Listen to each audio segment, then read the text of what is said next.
Albert Einstein once said, everybody's a genius, but if you judge a fish by its ability to climb a tree, it will live its whole life believing that it is stupid. Ladies and gentlemen of the jury, today on trial we have modern day schooling. Glad you could come. Not only does he make fish climb trees, but also makes them climb down and do a 10-mile run. Tell me, school, are you proud of the things you've done?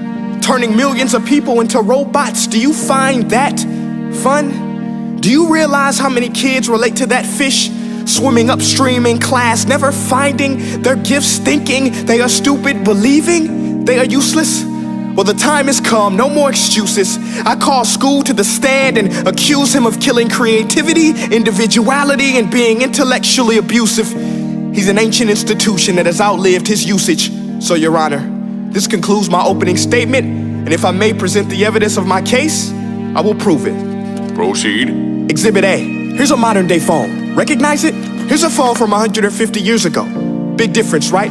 Stay with me. Here's a car from today, and here's a car from 150 years ago.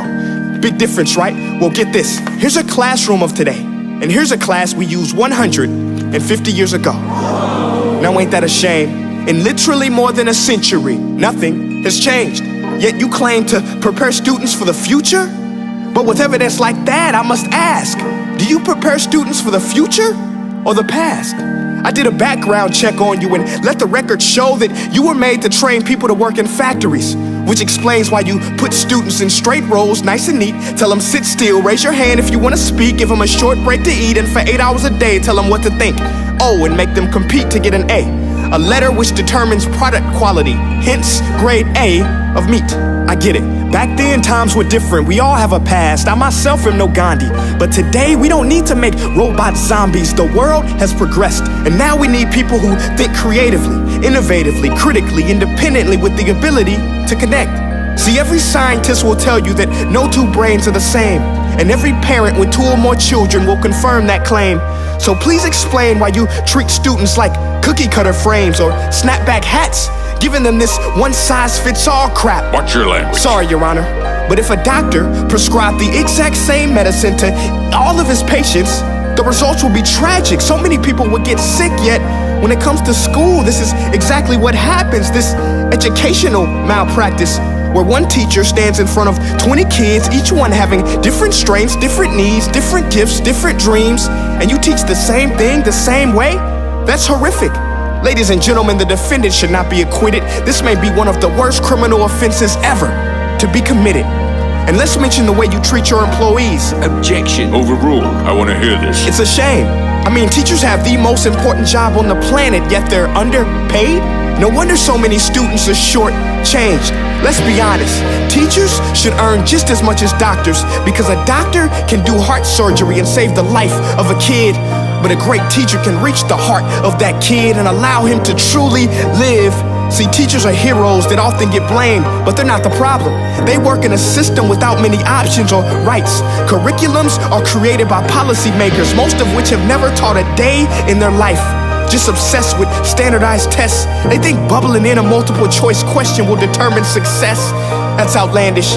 In fact, these tests are too cruel to be used and should be abandoned, but don't take my word for it. Take Frederick J. Kelly, the man who invented standardized testing, who said, and I quote, "These tests are too cruel to be used and should be abandoned." Ladies and gentlemen of the jury, if we continue down this road, the results will be lethal.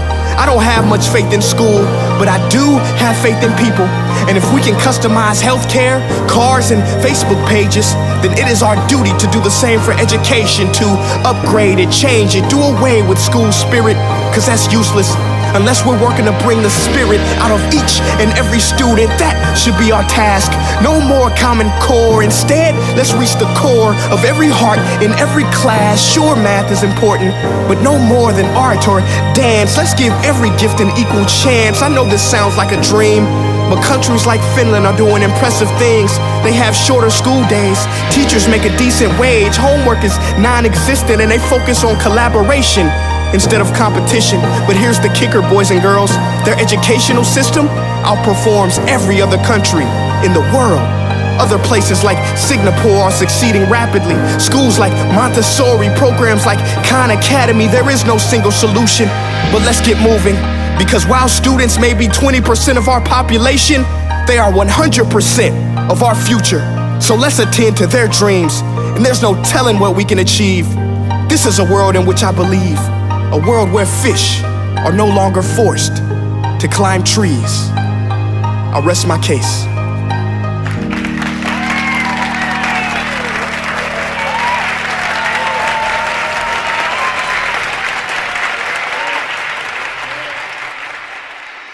Hey guys, my name is Prince EA, and I want to say thank you so much for watching my video. But now, I want to know what you think. How can we together create a more efficient, effective, and just better future of learning? I want you to visit nestday.com/preorder the future and share your thoughts and ideas on the topic. Peace.